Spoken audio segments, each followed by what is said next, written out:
First circle, Limbo. The first circle of hell is reserved for the virtuous pagans, those who lived honorable lives but died without knowing Christ. These souls, though not punished with pain, endure an eternity in a bleak and sorrowful place, where they can never reach the ultimate truth of God.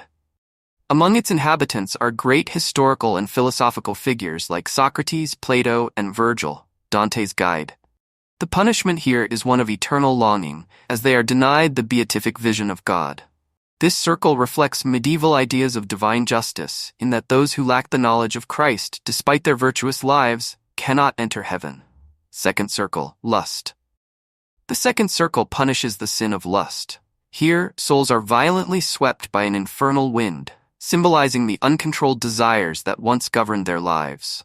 The wind, unceasing and harsh, traps the souls in a tempest, reflecting how their passions led them to a constant state of instability. Notable figures in this circle include Cleopatra and Helen of Troy, whose adulterous and lustful actions brought about ruin. The punishment of the winds serves as an eternal reminder of the chaos caused by the unchecked nature of lust. This circle demonstrates the medieval view that sins of the flesh are not only morally corrupt, but also destabilizing to the soul. In the third circle, gluttonous souls are condemned to lie in a vile, slushy mixture of rain, filth, and icy slush. The gluttons are tormented by ceaseless, foul rain and hail that symbolizes the excess and wastefulness of their lives. The punishment is reflective of the idea that the act of gluttony, an overindulgence in earthly pleasures, leads to a disordered relationship with the body and the divine. Dante's depiction of the gluttonous souls, such as the character Shako, shows the medieval belief that sins related to physical indulgence corrupt the soul's connection to the divine order and heavenly virtues. Fourth circle, greed, inhabited by the avaricious and the prodigal, those who hoarded or squandered wealth during their lives. These souls are condemned to roll heavy weights, symbolizing their greedy nature that, in life, caused them to hoard or waste. The punishment reflects the medieval perception that wealth and material gain, when pursued without regard for the spiritual, leads to a crushing and dehumanizing burden. The futility of their efforts in rolling the weights represents the emptiness of their materialistic pursuits. Fifth circle, wrath, for the wrathful and sullen. The wrathful, who lived with uncontrolled anger, are immersed in the river Styx, where they fight each other for eternity in a dark, murky swamp. The sullen, who suppress their anger, lie submerged beneath the water, eternally stewing in their silent resentment. This division highlights how different expressions of anger, either outward or inward, lead to similar consequences. The swampy environment reflects the dismal and destructive nature of wrath, a sin that, according to medieval thought, ruptures the harmony of society and the soul. Sixth circle, heresy. Those who denied or twisted the teachings of the church are punished in the sixth circle. These souls are trapped in flaming tombs, representing the burning falsehoods they clung to in life. Their punishment is fitting, as they believed in their own heretical ideas rather than the eternal truths of God.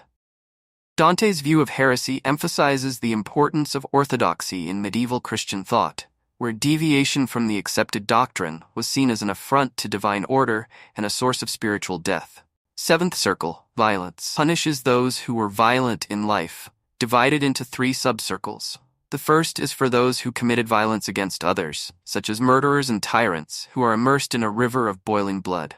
The second subcircle, violence against themselves, suicides, who are transformed into gnarled, twisted trees that are eternally torn apart by harpies. Third subcircle punishes those who committed violence against God, nature, or art, who must endure a barren, fiery desert with constant rain of fire. This circle underscores the idea that violence disrupts the natural and divine order, and each form of violence is punished in a way that mirrors the harm done in life. Eighth circle, fraud. Those guilty of fraud, and it is divided into 10 bolgias or ditches, each reserved for a different form of deceit. The souls here suffer various forms of punishment, such as being whipped by demons, immersed in boiling pitch, or forced to walk with their heads turned backward. The fraudulent are punished in ways that reflect the deceptive nature of their sins. Dante's vivid portrayal of the fraudsters illustrates how the medieval worldview saw deception as a betrayal of trust and divine order, making it one of the most serious offenses in their moral framework. Ninth circle, Treachery. The circle of hell is the deepest and most terrible, reserved for those who committed treachery.